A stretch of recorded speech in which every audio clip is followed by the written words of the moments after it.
आज का हमारा टॉपिक है बेवरेज प्लांट्स।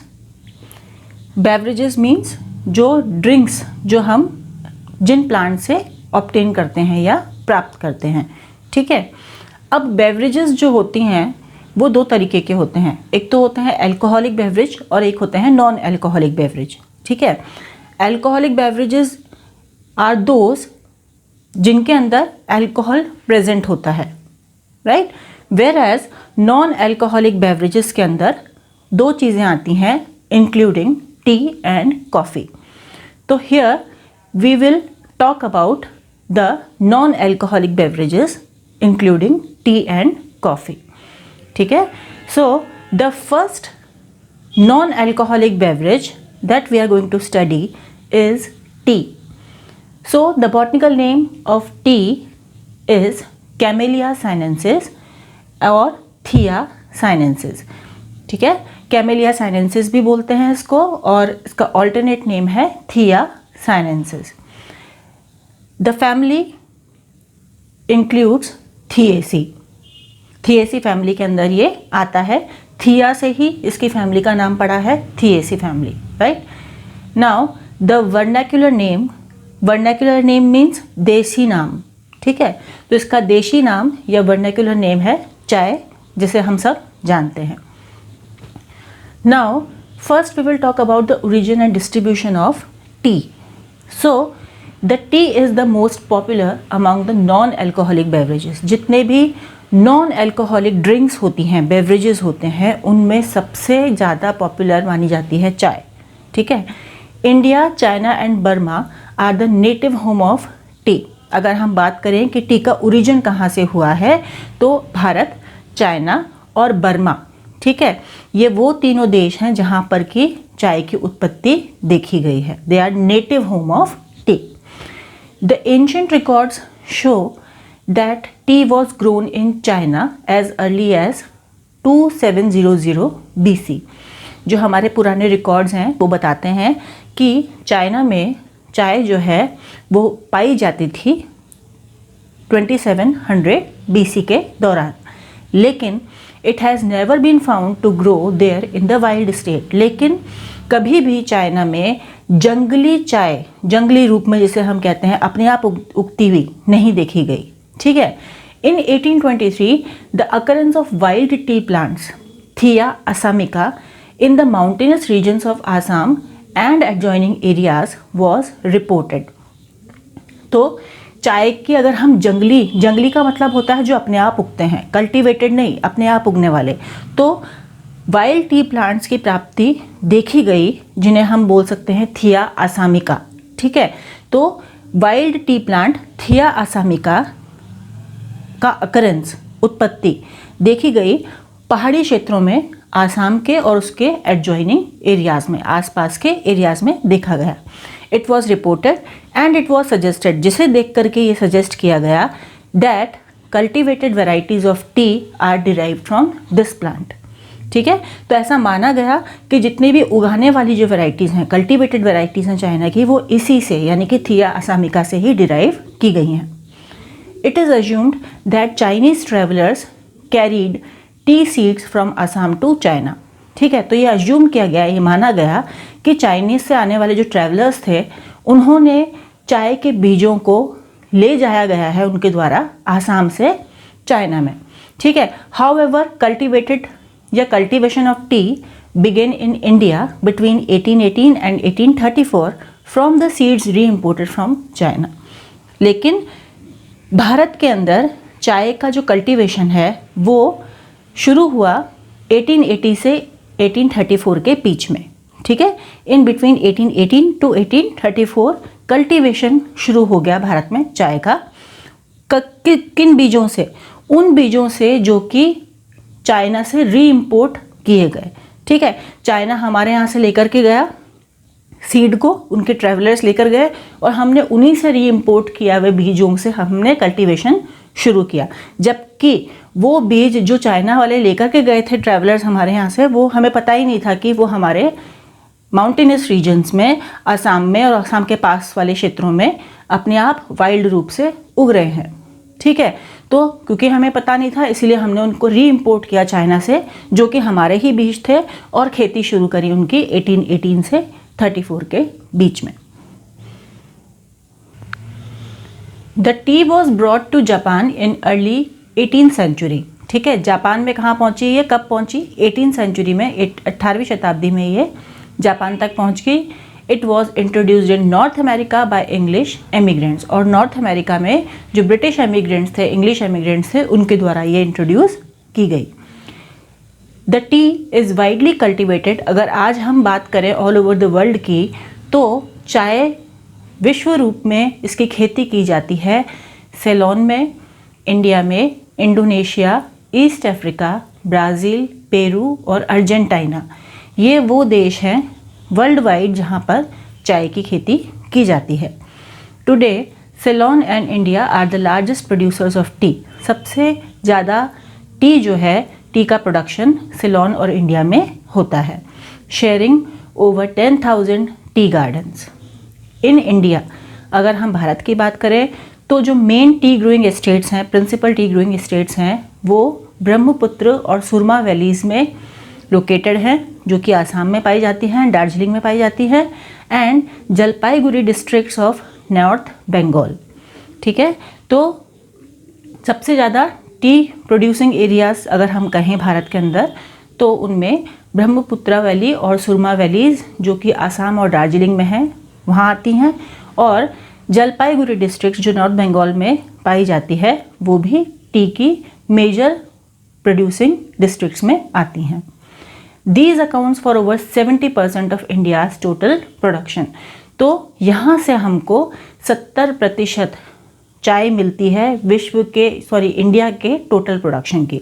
अगर हम इंडिया की बात कर रहे हैं तो अमंग इंडिया 70% ऑफ टी जो हमको मिलती है वो अकेले यहीं से मिलती है, दैट इज़ ब्रह्मपुत्र की, सुरमा वैली, आसाम और दार्जिलिंग की, और नॉर्थ बंगाल की जलपाईगुड़ी डिस्ट्रिक्ट से।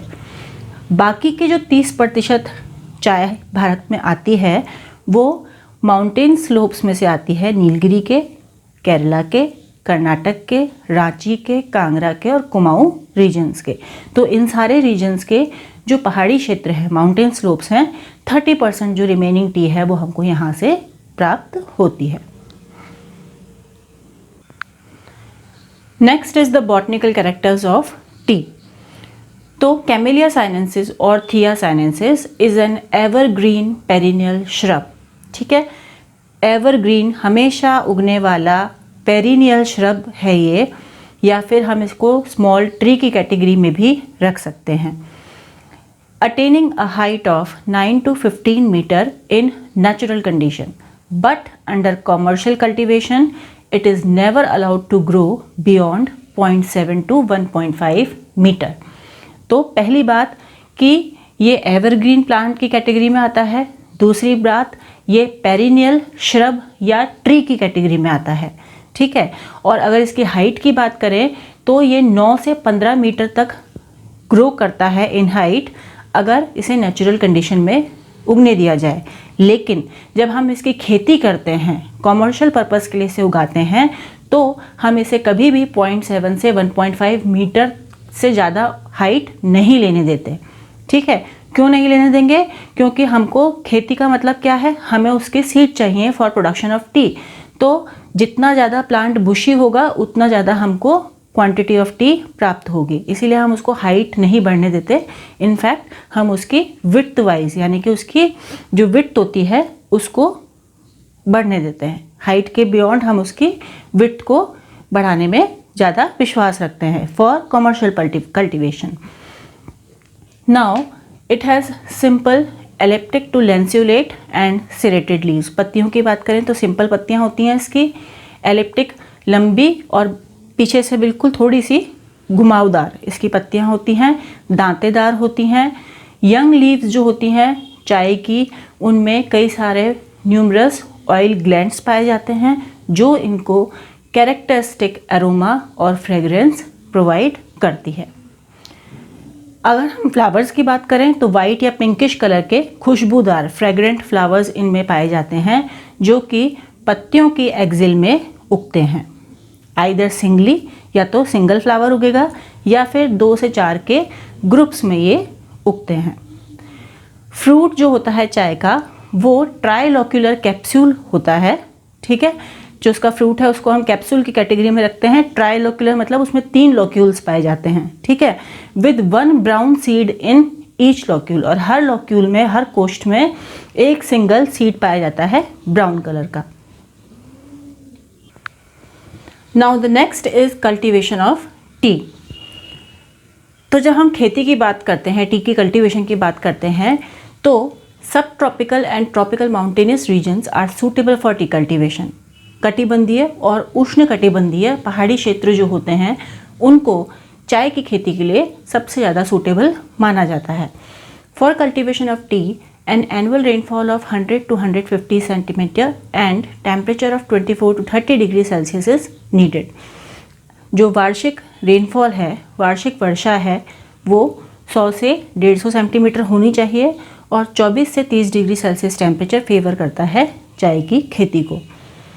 Excessive dry periods are not suitable for plant growth. बहुत ज़्यादा सूखा अगर पड़ता है तो चाय की ग्रोथ के लिए वो अच्छा नहीं होता। It requires some shade for faster growth, ठीक है। तो चाय को खेती के लिए शेड की आवश्यकता पड़ती है। तो बड़े बड़े पेड़ों के बीच में शेड में चाय जो है वो उगाई जाती है टी एस्टेट्स में। These bushes thrive best in deep well drained friable loam और forest land rich in organic matter.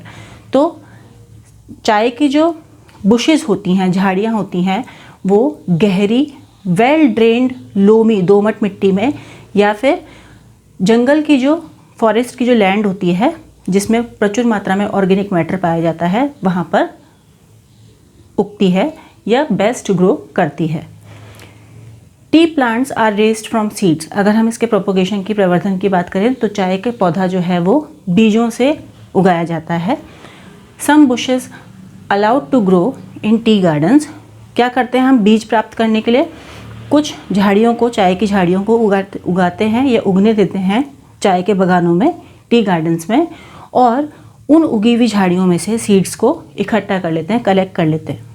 Now the seeds are firstly sown in nurseries. ये बीज जो हमको बागानों से मिले हैं उनको हम पहले नर्सरीज में उगाते हैं and they germinate it about a month. 1 महीने के अंदर अंदर ये जर्मिनेट या अंकुरित हो जाते हैं। The seedlings are ready for transplantation in about a year.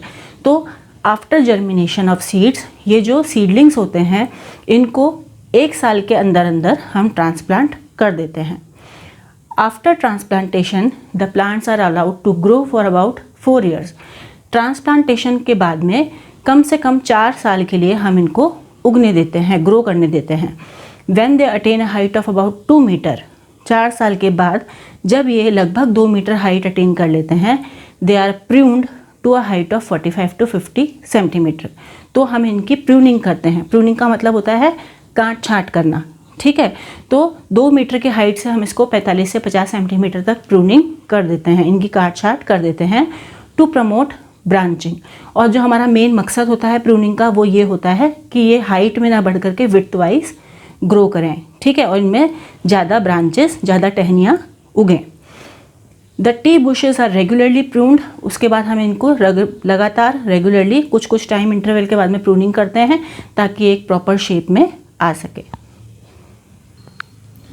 Now after pruning, जैसे ही हम उसकी काट छाँट कर देते हैं चाय के बुशेस की, झाड़ियों की, new shoots appear during rainy season. बारिश के मौसम में नई शूट्स उसमें से निकलती हैं। A certain initial growth known as plucking level is then established. तो काट छाँट करने के बाद में बारिश के मौसम में जब नई शूट्स निकलती हैं तब प्लकिंग लेवल जो होता है वो एस्टेब्लिश हो जाता है, ठीक है। प्लकिंग लेवल मतलब जिसके ऊपर की पत्तियों को हम तोड़ सकते हैं, हार्वेस्ट कर सकते हैं, ठीक है। Above which new leaves are harvested.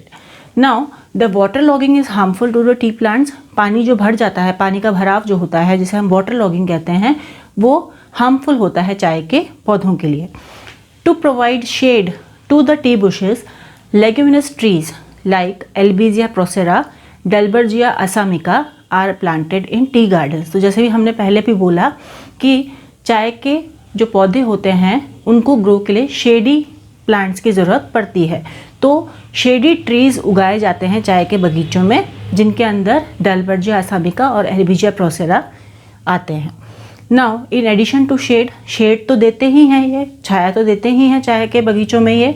उसके अलावा ये जो ट्रीज़ हैं ये कुछ एसेंशियल प्लांट न्यूट्रिएंट्स प्रोवाइड करने का काम भी करते हैं, ठीक है। और इसके अलावा ये मिट्टी को वेंटिलेट करने का काम भी करते हैं। Now the growth of T bushes is not uniform through out the year, ठीक है। चाय की जो झाड़ियाँ होती हैं उनकी ग्रोथ साल भर एक जैसी नहीं होती। A period of rapid growth alternates with the dormant period. तो कभी कभी तो इनके अंदर बहुत ज़्यादा ग्रोथ देखी जाती है, ठीक है, बहुत फास्ट ग्रोथ देखी जाती है, और कभी कभी बिल्कुल डॉर्मेंसी पीरियड में चले जाते हैं, यानी कि बिल्कुल रेस्टिंग पीरियड में चले जाते हैं जहाँ पर ग्रोथ बिल्कुल भी नहीं होती। So the periodic appearance of new leaves is called flush. तो डॉर्मेंट पीरियड के बाद में जब एक्टिवली ग्रोइंग पीरियड या रैपिड ग्रोथ का पीरियड आता है और उस दौरान जब नई पत्तियाँ निकलती हैं तो उस पीरियड को हम फ्लश बोलते हैं, ठीक है। The leaves are plucked with the beginning of active growing phase. तो जैसे ही एक्टिव ग्रोइंग फेज आती है उसकी शुरुआत में हम पत्तियों को प्लग करना यानी कि पत्तियों को तोड़ना चालू कर देते हैं। The first picking is made when the plant is about 5 year old. जब पौधा 5 साल का हो जाता है चाय का, तब सबसे पहली बार उसमें से पत्तियों को अलग किया जाता है या पिकिंग की जाती है। ये हाथ से भी की जा सकती है या सीजर के द्वारा भी की जा सकती है। During picking young tender roots with terminal buds and 2 to 5 leaves immediately below it are removed. Picking के दौरान जो बिल्कुल टेंडर शूट्स होती हैं, बिल्कुल बारीक, बिल्कुल जिसे कहते हैं पतली शूट्स जो होती हैं, न्यू शूट्स जो होती हैं, जिनमें ऊपर टर्मिनल बड प्रेजेंट हो और उसके नीचे 2 से 5 पत्तियों को तोड़ दिया जाता है, ठीक है। Young plugged shoots are transfer to the basket. जो हमने यंग शूट्स तोड़ी हैं, प्लग की हैं, उनको प्लकर जो है, तोड़ने वाला जो तोड़ रहा है, जो इकट्ठा कर रहा है, उसकी बास्केट में ट्रांसफ़र कर दिया जाता है। एक स्किल्ड वर्कर जो होता है, जिसको नॉलेज हो, ठीक है, जो इसी काम को करता हो, स्किल्ड वर्कर एक दिन में 50 किलो तक चाय की पत्तियां इकट्ठी कर सकता है।